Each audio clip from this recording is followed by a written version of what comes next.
Hello everyone, मैं S के सिन्हा। आज 8 अप्रैल को जो सेकंड पेपर हुआ है जेई मेन का, उसके ऑर्गेनिक के मेमोरी बेस्ड क्वेश्चन लेकर के आया हूँ। और बेटा ध्यान रखना, जो मेमोरी बेस्ड क्वेश्चन होते हैं और बड़े मुश्किल से बच्चों से इनको कलेक्ट करना पड़ता है, और इसमें जो है सो एरर होने की संभावनाएं रहती हैं, थोड़ी बहुत एरर हो सकती हैं, क्योंकि बच्चों से जो मिलता है इनपुट उसी के आधार पे हम लोग ये बनाते हैं। हालांकि कोशिश अपनी बिल्कुल रहती है कि 100% आपको जेन्युइन क्वेश्चन मिले। ओके, तो सबसे पहले हम लोग देखते हैं कि ऑर्गेनिक में हम लोगों ने 8 क्वेश्चन एक्सट्रैक्ट किया है बच्चों से। तो सबसे पहला क्वेश्चन है हमारा, the correct order of acidity is. अब चूंकि आप जेई मेन की तैयारी कर रहे हो, तो आप ये चैप्टर, ये क्वेश्चंस कहाँ मिल सकता है आपको? एनसीईआरटी में मिलेगा, कार्बोक्सिलिक एसिड के चैप्टर में, और बिल्कुल एज इट इज़ मिलेगा। ये पूरी ऑर्डर दी हुई है, इसकी अलग ऑर्डर दी हुई है और इन सब की अलग ऑर्डर दी हुई है। आसान सा क्वेश्चन, इस क्वेश्चन को हम लोग आसान कहेंगे। तो order of acidity, carboxylic acid के डेरिवेटिव्स की एसिडिटी किस पर डिपेंड करती है? तो यहाँ पर हम जितना ज़्यादा -I ग्रुप लगाएंगे उतना ही ज़्यादा इसके कंजुगेट की एस्टेबिलिटी बढ़ेगी।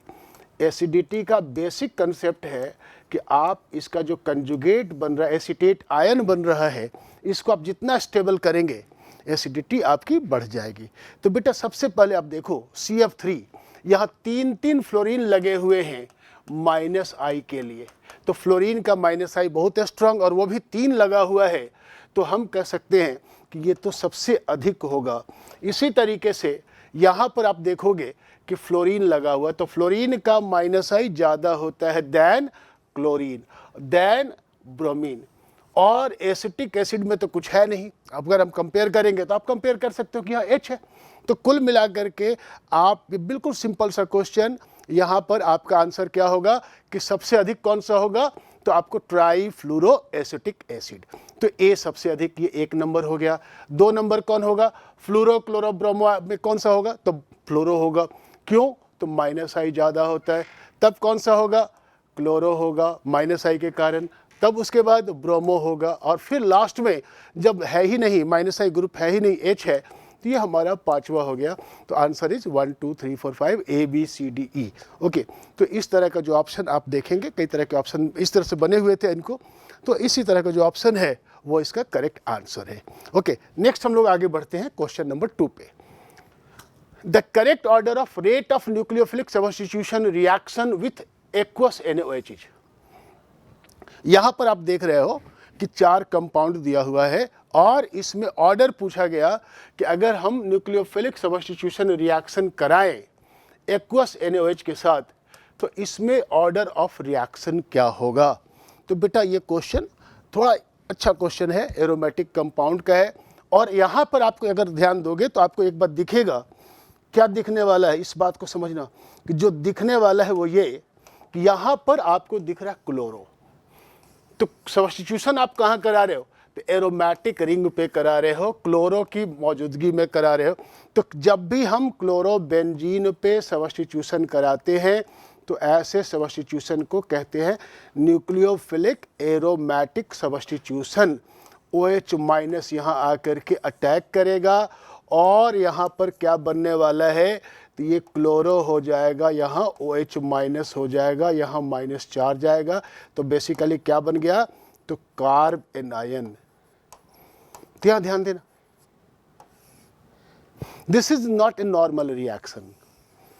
एरोमेटिक रिएक्शन में बेंजीन पे OH- का अटैक इतना आसान नहीं है। आई बात समझ में? क्यों? क्योंकि OH- न्यूक्लियोफाइल है, और बेंजीन का जो इलेक्ट्रॉन डेंसिटी है ये इसको रिपेल करेगा, भरदम रिपेल करेगा। ओके, तो रिएक्शन कैसे होगा? अब रिएक्शन तब होगा जब इसके ऑर्थो पारा पे स्ट्रॉन्ग इलेक्ट्रॉन विथड्राविंग ग्रुप लगा दिए जाएं, जैसे नाइट्रो, जैसे साइनो, जैसे कोई दूसरा एल्डिहाइड ग्रुप, या फिर बेंजीन रिंग। तो कहने का मतलब ये है कि भाई, क्या आपके पेट में कोई चाकू लगा सकता है? नहीं लगा सकता। क्यों नहीं लगा सकता? क्योंकि आप रिपेल करोगे कि भाई ऐसे कैसे चाकू मार दोगे। लेकिन ठीक, अगर पेट में, अगर मैं सपोज करो कि वहाँ पर आपको पता है कि अपेंडिक्स हो गया है, तो वहाँ पे 2-4 कंपाउंडर आपको पकड़ने वाले होंगे, तो डॉक्टर पकड़ करके आपके पेट में चाकू भी घुसेड़ देगा। ये देखो, तो सेम थिंग इज हियर कि यहाँ पे 2-4 नाइट्रो कहाँ होना चाहिए, ऑर्थो एंड पारा पे। और यहाँ देखो ऑप्शन देखो कि सबसे बढ़िया नाइट्रो कहाँ लगा हुआ है, ऑर्थो एंड पारा पे, थर्ड ऑप्शन में। तो ये सबसे बढ़िया 1 नंबर। यहाँ पर क्या है, तो यहाँ पे 1 नाइट्रो लगा हुआ है, तो ये दूसरे नंबर पे। तीसरा नंबर पे कोई नाइट्रो नहीं। और चौथा नंबर पे कौन बैठा हुआ है, मिथॉक्सी, ये प्लस एम ग्रुप है। ये तो और उकसा रहा है, इलेक्ट्रॉन दे रहा है यहाँ पर कि भाई यहाँ पर ऑपरेशन मत कराओ। तो आंसर आपका क्या हो गया, आंसर हो गया C is the best, then D, then B, then A. तो इस बात को ध्यान रखिए, ये है न्यूक्लियोफिलिक एरोमेटिक सब्स्टिट्यूशन, जो कार्बन आयन के माध्यम से होता है। और जो कार्बन आयन के माध्यम से होता है, तो कार्बन आयन को स्टेबलाइज करने वाले फैक्टर उसके रेट को बढ़ाएंगे। कौन कौन रेट को बढ़ाएगा, स्ट्रॉन्ग इलेक्ट्रॉन विथड्राविंग ग्रुप, नाइट्रो है, साइनो है, ओके। तो ये सब उसके रेट को बढ़ाएंगे, ध्यान रखना है। ये क्वेश्चन नंबर 2 अच्छा क्वेश्चन है। एरोमेटिक कंपाउंड में क्लोरोबेंजीन का क्वेश्चन, SN2TH, आप SL2AR आप कह सकते हो। आगे बढ़ते हैं अगले क्वेश्चन की ओर। ये एक आसान सा question, the IUPAC name of the given compound is, हालांकि बाई फंक्शनल ग्रुप है। अब जैसे आप कंपाउंड देख रहे हो कि ये आपके पास कंपाउंड दिया हुआ है, इसमें एक COOH लगा हुआ है और एक CO ग्रुप लगा हुआ है। तो माय डियर स्टूडेंट्स, आपको मालूम है कि ये CO ग्रुप क्या होता है, तो कीटोन होता है। तो कीटोन जो है हमारे पास, तो वो सीनियर ग्रुप है। और यहाँ क्या है, कार्बोक्सिलिक। अब इन दोनों में कौन ज़्यादा सीनियर है, तो अगर आपको याद होगा तो आपको याद होगा कि carboxylic is more senior. Acid सबसे पहले आते हैं। तो जब एसिड सबसे पहले आते हैं तो सीनियर ग्रुप जहाँ बैठे रहते हैं, इसी के साथ लॉन्गेस्ट चेन को काउंट किया जाता है। तो ये हमारा लॉन्गेस्ट चेन हो गया 1 2 3 4 5 6, 6 कार्बन का। तो इसका नाम क्या होगा, हेक्सानोइक एसिड। और ये क्या है, ये है सब्स्टिट्यूएंट। तो इसको क्या लिखेंगे, 2 मिथाइल। तो ये हो गया हमारे पास 2 मिथाइल और ये हो गया हेक्सानोइक एसिड। अब रही बात इस CO के लिए आप क्या लिखेंगे, O के लिए क्या लिखेंगे, ऑक्सो। सीनियर ग्रुप की मौजूदगी में जूनियर ग्रुप जो होते हैं वो सब्स्टिट्यूएंट हो जाते हैं। ध्यान रखना, क्या ध्यान रखना, अगर ये सीनियर स्टार है तो बेटा जूनियर स्टार जो है, जूनियर आर्टिस्ट जो है वो विलन हो जाता है। समझो, नाम इसका पहले आएगा। ये सीनियर है, यहीं से काउंटिंग शुरू होगी। ये तो बेचारा विलन हो गया। तो इसका नाम क्या हो गया, 1 2 3 4 5 6 हेक्सानोइक एसिड। और ये कार्बोक्सिलिक हो गया, हेक्सानोइक एसिड। और 2 मिथाइल 5 ऑक्सो। ओके, तो ये इसका करेक्ट नेम है। 4 ऑप्शन दिए हुए हैं 1 2 3 4, जिसमें ये नाम सही है। आप, ये आपका आंसर। ओके, नेक्स्ट अगले क्वेश्चन पे बढ़ते हैं। The correct match of the amino acid and their code is, horrible. जिन बच्चों ने पूरी की पूरी NCERT नहीं रटी है उनके लिए ये क्वेश्चन भारी है। क्वेश्चन में कोई जान नहीं है, कुछ नहीं है, केवल फैक्ट, और वो भी सड़ा हुआ फैक्ट। ऑर्गेनिक केमिस्ट्री में इस साल को छोड़ करके किसी भी एग्जाम में ये single letter code amino acid के नहीं पूछे गए हैं। और पहले ये बायोटेक्नोलॉजी के बच्चे बेचारे रटते थे, जिनको बायोटेक्नोलॉजी ही पढ़ना है, जिनको अमीनो एसिड ही पढ़ना है, कार्बोहाइड्रेट ही पढ़ना है। लेकिन अब क्या कहें, अब ये पूछ दिया गया तो भैया आप तो हम आपसे अपील करेंगे कि आप NCERT का line by line, line by line, line by line आप रटो। बेसिकली इसमें कहीं कोई दिमाग नहीं लगाना है। ये totally fact oriented question. NCERT में अमीनो एसिड में एक टेबल दिया हुआ है, भैया कौन सा कंपाउंड है ग्लूटामाइन, इसका 1 लेटर कोड क्या है, तो क्यों। मैंने जानबूझ करके आपके सामने डायरेक्ट अरेंज कर दिया है कि glutamine Q, glutamic acid E, tryptophan W, tyrosine Y। ये सिर्फ 2-4 वैसे जो घोटू हैं बच्चे, जिन्होंने पूरी NCERT घोट रखी है, एक एक लाइन घोट रखी है, तो वही बच्चे करेंगे। अगर आपसे क्वेश्चन नहीं हो रहा तो आप अफसोस ना करें। ओके, चूंकि ये क्वेश्चन इससे, it is not a normal question, एब नॉर्मल क्वेश्चन। अब हम लोग आगे बढ़ते हैं। तो इसका जो आपके पास आप देख ही रहे हो, इसका करेक्ट इस तरह से मैच देने का दिया होगा कि ए का 1, बी का 2 एंड सो ऑन। ये बना हुआ है अपने जो अपने पीडीएफ में जो आपके पास सॉल्यूशंस हैं, आप उसमें देखेंगे, पूरा प्रॉपरली क्वेश्चन फ्रेम्ड है, आप उसको देख सकते हैं। और वैसे कंसेप्ट में बता दूं कि it is simple fact based question, 100% fact. Okay, अगले क्वेश्चन पे आते हैं। ये क्वेश्चन अच्छा क्वेश्चन है, एरोमेटिक कंपाउंड का क्वेश्चन है, सीक्वेंस ऑफ रिएक्शंस है। कि सबसे पहले आप देख रहे हो कि हमारे पास एक पारा नाइट्रोटोलीन है, तो ब्रोमिनेशन कराया गया। अब ये ब्रोमिनेशन कहाँ होगा? तो भाई ब्रोमिनेशन वहाँ होगा जो पोजीशन एक्टिवेटेड होगा। तो ये जो नाइट्रो है, यहाँ के पोजीशन तो इन्होंने डीएक्टिवेट कर रखे हैं, तो कहाँ जाएगा? मेटा पे। तो बेसिकली जब आप ब्रोमिनेशन कराओगे तो ये आपका मिथाइल तो मिथाइल रह जाएगा और बगल वाले पोजीशन पे ब्रोमो। अब आपके मन में इच्छा होगी कि क्या यहाँ पर एक और ब्रोमो? जी नहीं, इतना एक्टिवेटेड नहीं है। अगर फिनॉल होता, एनिलीन होता तो हम सोचते। यहाँ तो नाइट्रो बैठा हुआ है, तो ये हो गया हमारे पास H2PD। ये क्या करेगा? तो इसका काम है नाइट्रो को रिड्यूस करना, दिस विल जनरेट एनिलीन। तो ये हो गया हमारे पास मिथाइल, यहाँ हो गया ब्रोमो, और ये हो गया हमारे पास NH2 एनिलीन। ओके, अब क्या करना है? तो अब करने की बारी ये है कि यहाँ पर रिएजेंट कौन सा है उसको देखो। कि यहाँ जो हमारे पास रिएजेंट है NaNO2HCl, HNO2 नाइट्रस एसिड। तो HNO2 जब यहाँ देते हैं तो क्या होता है? तो डाइजोनियम बनता है, एरोमेटिक डाइजोनियम है, 0 to 5 डिग्री में स्टेबल है। तो हम यहाँ पर एरोमेटिक का डाइजोनियम बना लेंगे, मिथाइल लिखेंगे, ब्रोमो लिखेंगे, और यहाँ पे N+Cl-।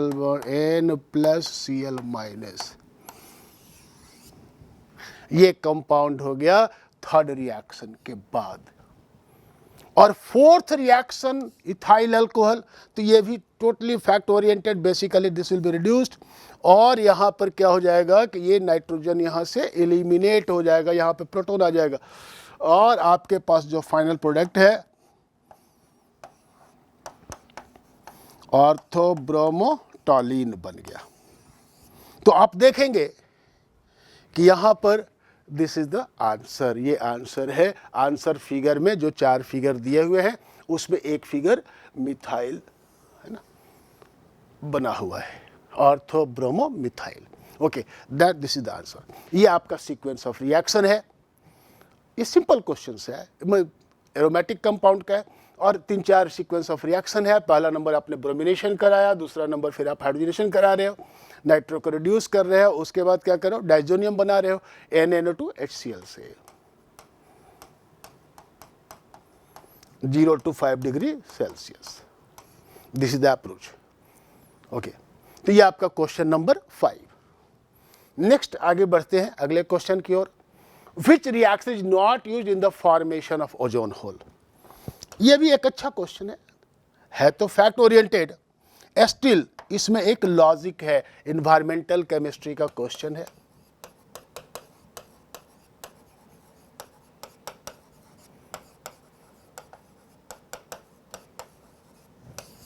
और इस सारे 1, 2, 3 ये तीनों रिएक्शन एनसीईआरटी से उतारे हुए हैं। ओजोन होल का फॉर्मेशन, ओजोन डिप्लेशन कैसे होता है? तो भैया ध्यान दो, ये तीनों रिएक्शन सही हैं। कैसे? तो धरती से आकाश में गए क्लोरोफ्लोरोकार्बन को लाइट मिला, अल्ट्रावायलेट रेडिएशन, इन्होंने इसे तोड़ दिया, CF2Cl प्लस Cl रेडिकल। ये Cl रेडिकल क्या करेगा? ओजोन को खा जाएगा, OCl रेडिकल बनाएगा प्लस O2। ओके, और ये जो आपके पास है, अब ये ClO रेडिकल जो है यहाँ पर, ये फिर O रेडिकल के साथ रिएक्ट करके Cl रेडिकल प्लस O2 बना ही दिया। तो इस तरीके से ये डिसोसिएट करता जाएगा, आगे बढ़ता जाएगा। यहाँ पे जो चौथा रिएक्शन था कि डायरेक्ट कोई कहे कि हाँ ओजोन टूट गया, O2 बन गया, रेडिकल बन गया, तो ऐसी घटना नहीं घटती। ओजोन होल फॉर्मेशन में क्लोरोफ्लोरोकार्बन का रोल होता है। तो 1 2 3 तो सही है, कौन सा गलत है? Answer is 4। ओके, आगे बढ़े। क्वेश्चन नंबर 7, ये काफी इंटेलिजेंट क्वेश्चन। अब यहां ध्यान दीजिए, इस क्वेश्चन में आपके पास 1 2 3 4 5 मेंबर का एक साइकिल है, चेन है, और इस पे ब्रोमिनेशन कराया हुआ है Br2 एंड सोडियम बाइकार्बोनेट में। काफ़ी अच्छा क्वेश्चन है, और नॉर्मल जो बच्चे हैं वो उनके बस से बाहर, कि जब भी ब्रोमिनेशन होता है, डबल बॉन्ड पे ब्रोमिनेशन होता है, तो ब्रोमिनेशन टेक्स प्लेस भाया साइक्लिक ब्रोमोनियम आयन। पहले स्टेप में इलेक्ट्रोफिलिक एडिशन रिएक्शन होगा, साइक्लिक ब्रोमोनियम आयन बनेंगे। मतलब कि यहाँ पर क्या बनने वाला है? तो ये हमारे पास ये बनने वाला है पहले स्टेप के बाद, कि ये तो हो जाएगा नेगेटिव चार्ज, सोडियम बाइकार्बोनेट में कार्बोक्सिलेट आयन बन जाएगा, और ये बन जाएगा साइक्लिक ब्रोमोनियम आयन। ओके, तो यहाँ ध्यान दीजिए, तो ये जो साइक्लिक हैलोनियम आयन है, ब्रोमीन बड़ा साइज का है, साइक्लाइजेशन के माध्यम से रिएक्शन होते हैं, दूसरा ब्रोमाइड पीछे से अटैक करता है, लेकिन जहाँ इंट्रामोलिकुलर ही उपलब्ध रहे वहाँ पर न्यूक्लियोफाइल उपलब्ध रहे, तो ये इंट्रामोलिकुलरली यहाँ पे फॉर्मेशन हो जाएगा, लैक्टोनाइजेशन हो जाएगा, लैक्टोन फॉर्मेशन हो जाएगा। और अगेन ध्यान दीजिए, 5 मेंबर का रिंग बन रहा है, 1 2 3 4 5। This is very very good question, और ऐसे क्वेश्चन IIT में एक्सपेक्टेड है। और लेकिन जेई मेन भी अब IIT के कान काटने लगा है। ध्यान रखना, कुछ क्वेश्चंस ऐसे हैं जो बड़े ही अच्छे। अभी मैंने 2 दिन पहले भी मैं डिस्कस कर रहा था 6 तारीख का पेपर, उसमें एक बहुत ही अच्छा क्वेश्चन आया था, इनोन का रिएक्शन था। तो यहाँ ध्यान दीजिए, अब जैसे ही ये आप अटैक कराएंगे तो कितने मेंबर का रिंग बन रहा है? 1 2 3 4 5, और इसके बाद में एक कार्बन का ब्रांच, उस पर bromo. Yes, this is the answer. समझ गए? तो 1 2 3 4 5, और यहाँ पर एक मिथाइल ग्रुप, इस पर branch. This is your answer. ये बहुत ही अच्छा क्वेश्चन है, और यहाँ पे लैक्टोन का फॉर्मेशन हो रहा है via cyclic halonium ion. It is not easy question, और अगर आपके बन गए हैं तो आप एंजॉय कीजिए, आपके अच्छे क्वेश्चन बने हैं। तो क्वेश्चन नंबर 7, अगले क्वेश्चन पे हम लोग आगे बढ़ते हैं। क्वेश्चन नंबर 8, लैंग्वेज दिया हुआ है। बच्चे इस क्वेश्चन से शायद बहुत डर गए हैं, लेकिन ये क्वेश्चन बहुत भारी नहीं था, आसान सा क्वेश्चन था। ए compound H react with phthalic anhydride with NaOH or in NaOH medium to form Y, which is an indicator X and Y are respectively। X and Y क्या है? तो बेटा ये आसान सा क्वेश्चन है। ये बेसिकली क्या है? H क्या है? तो H है हमारे पास फिनॉल। तो फिनॉल को जब थैलिक एनहाइड्राइड से रिएक्ट कराते हो तो बनता है फिनोप्थैलीन, और फिनोप्थैलीन क्या है? इंडिकेटर। तो H की जगह पे आपको क्या रखना है? फिनॉल। अरे यहाँ तो फिनॉल दिया ही नहीं है। ओके, ये क्या है? Carbolic acid. फिनॉल को छुपाया गया है कार्बोलिक एसिड के नाम से। सिंपल है, ये तो चूहे बिल्ली की लड़ाई है, अगले ने छुपा दिया, अब आप खोजो। तो ये जो आप देख रहे हो phenol, carbolic acid is phenol, and phenolphthalein, this is the product. Phenolphthalein क्या है? इंडिकेटर है। आपने अगर आपके मन में इच्छा हो कि कैसे बना, तो ये लो ऐसे बना कि ये हमारे पास थैलिक एनहाइड्राइड है,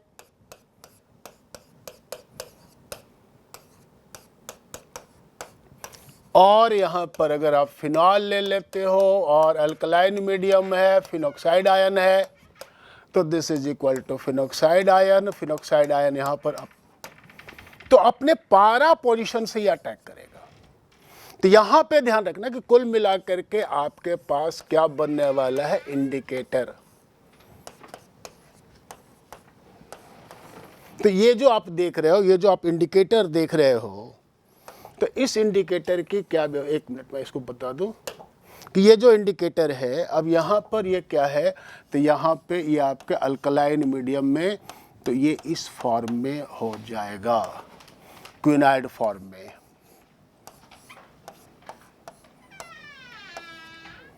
ओके, तो ये ध्यान दीजिए।